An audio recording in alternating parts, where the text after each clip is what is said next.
Assalamualaikum warahmatullahi wabarakatuh. Alhamdulillahirabbil alamin wassalatu wassalamu ala asyrafil anbiya'i wal mursalin nabiyyina wa habibina Muhammadin wa ala alihi wa sahbihi ajma'in wa man tabi'ahum bi ihsanin ila yaumiddin. Amma ba'du. Dengan hati yang suci, marilah kita panjatkan puji. Dari tempat yang makmur, marilah kita panjatkan syukur kepada pemilik alam semesta, pencipta insan di dunia, pembolak-balik hati manusia, yakni Allah Subhanahu wa Ta'ala. Tenangnya salawat, sucinya salam, semoga tercurah tanpa pernah padam kepada rahmat pemuka alam, pemuhasabah dari yang abang, pahlawan revolusi Islam, Nabi besar Muhammad Sallallahu Alaihi Wasallam. Sebuah lantunan indah yang memiliki banyak sekali genre membuat setiap orang menyukainya. Tidak sedikit dari kita yang menjadikannya sebagai pilihan untuk memberikan ketenangan ketika perasaan dan pemikiran sedang tidak seirama. Selain menjadi sebuah hal yang indah untuk didengar, nyatanya juga bisa menjadi nasihat yang menginspirasi jiwa. Inilah topik pembahasan menarik kita kali ini, musik dan nyanyian.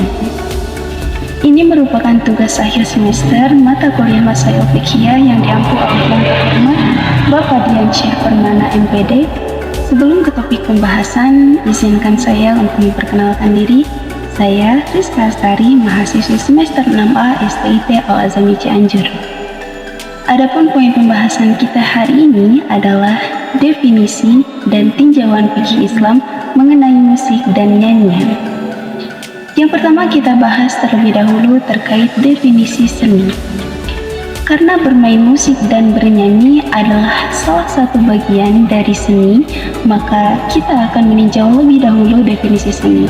Dalam Ensiklopedia Indonesia disebutkan bahwa seni adalah penjelmaan rasa yang indah yang terkandung dalam jiwa manusia yang dilahirkan dengan perantaraan alat komunikasi ke dalam bentuk yang dapat ditangkap oleh indera mendengar, seni suara, indera penglihatan, seni lukis, atau dilahirkan dengan perantaraan gerak seperti seni tari ataupun drum. Adapun seni musik atau instrumental art adalah seni yang berhubungan dengan alat-alat musik dan irama yang keluar dari alat-alat musik tersebut. Seni musik ini bentuknya dapat berdiri sendiri dan dapat juga disatukan dengan seni vokal. Sedangkan seni vokal atau nyanyian adalah seni yang diungkapkan dengan cara melakukan syair melalui perantaraan suara atau vokal. Selanjutnya kita bahas tinjauan fikih Islam.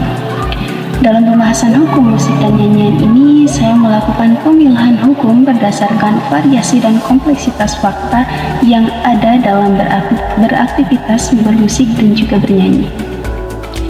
Terlalu sederhana jika hukumnya hanya digolongkan menjadi dua, yaitu memainkan musik dan hukum menyanyi, sebab fakta yang ada lebih beraneka ragam dari dua aktivitas tersebut.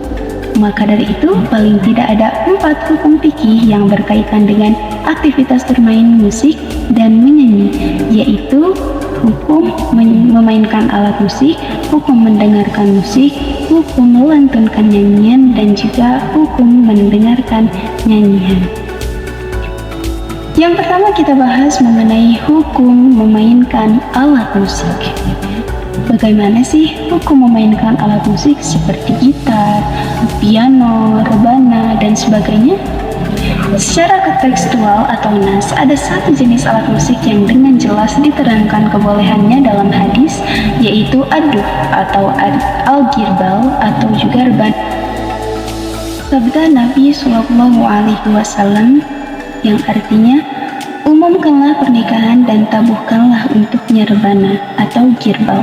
Hadis riwayat Ibnu Majah. Lalu saya mengutip dari sebuah buku yang ditulis oleh Dr. Abdurrahman Al-Baghdadi yang berjudul Seni dalam Pandangan Islam. Di halaman 57 dikatakan bahwasanya Imam Ibnu Hazm dalam kitabnya Al-Muhalla juz 6 halaman 59 mengatakan jika belum ada perincian dari Allah SWT maupun Rasulnya tentang sesuatu yang kita perbincangkan di sini dalam hal ini adalah nyanyian dan memainkan alat-alat musik, maka telah terbukti bahwa ia halal atau boleh secara mutlak. Bagian selanjutnya adalah hukum mendengarkan musik. Pada dasarnya mendengarkan musik atau dapat juga digabung dengan vokal secara langsung seperti misalkan di acara konser, acaranya di lapangan atau semisalnya, hukumnya sama dengan mendengarkan nyanyian secara interaktif.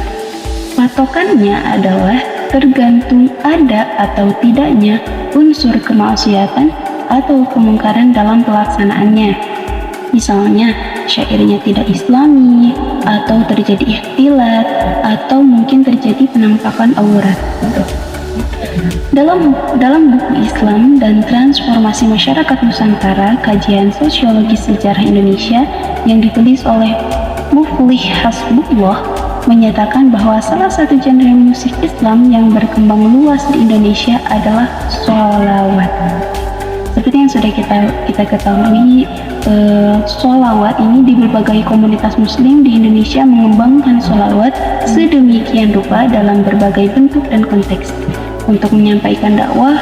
Para ulama, kiai, dan sufi di Indonesia, mereka mencoba menggabungkan isi ajaran yang hendak disampaikan dengan nilai-nilai lokalitas sehingga ajaran tersebut dapat diterima dengan mudah. Hal ini dapat diartikan bahwa musik Islam mempunyai sisi spiritualitas. Ia tidak hanya mengajak manusia pada tujuan kedamaian sosial, tetapi juga mengajak pendengarnya mendekatkan diri kepada Allah SWT. Selanjutnya kita bahas mengenai hukum melantunkan nyanyian. Para ulama berbeda pendapat mengenai hukum nyanyi atau disebut al-ghina atau at-taghanni. Sebagian mengharamkan nyanyian dan sebagian lainnya menghalalkan. Masing-masing mempunyai dalilnya sendiri. Dalil yang mengharamkan nyanyian terdapat dalam Quran Surah Luqman ayat ke-6 yang artinya, dan di antara manusia ada orang yang mempergunakan perkataan yang tidak berguna lahwal hadis untuk menyesatkan manusia dari jalan Allah tanpa pengetahuan dan menjadikan jalan Allah itu ejekan. Mereka itu akan memperoleh azab yang menghinakan. Lalu ada dalil yang menghalalkan nyanyian berdasarkan firman Allah SWT, "Hai orang-orang yang beriman, janganlah kamu haramkan apa-apa yang baik yang telah Allah halalkan bagi kamu, dan janganlah kamu melampaui batas. Sesungguhnya Allah tidak menyukai orang yang melampaui batas." Quran Surah Al-Maidah ayat 87. Nah, itu dapat ditarik kesimpulan bahwa nyanyian itu diharamkan apabila isinya mengandung syair-syair yang menjurus pada kemaksiatan baik dalam bentuk perkataan maupun perbuatannya. Sedangkan nyanyian itu dihukumi halal, yaitu nyanyian yang mengandung kriteria bersih dari unsur-unsur kemaksiatan, misalnya syairnya itu mengagungkan nama Allah atau bersalawat kepada Nabi. Selanjutnya, hukum mendengarkan nyanyian. Sekedar mendengarkan nyanyian adalah mubah, bagaimanapun juga nyanyian itu. Sebab, mendengar adalah perbuatan jibiliyah yang hukum asalnya mubah. Tetapi, jika isi atau syair nyanyian itu mengandung kemungkaran, kita tidak diperbolehkan untuk berdiam diri dan wajib melakukan amar ma'ruf nahi munkar. Nabi SAW bersabda, "Siapa saja di antara kalian melihat kemungkaran, ubahlah kemungkaran itu dengan tangannya. Jika tidak mampu, ubahlah dengan lisannya. Jika tidak mampu, ubahlah dengan hatinya. Dan itu adalah selemah-lemahnya iman." Hadits riwayat Imam Muslim, An-Nasai, Abu Dawud, dan Ibnu Majah. Jadi, dari pembahasan yang tadi dapat ditarik kesimpulan bahwa yang pertama, musik itu adalah segala bentuk suara yang menghasilkan irama. Yang kedua, musik dan nyanyian haram jika karenanya membuat kita menjauh dari Allah lalai dalam beribadah dan membawa kemaksiatan.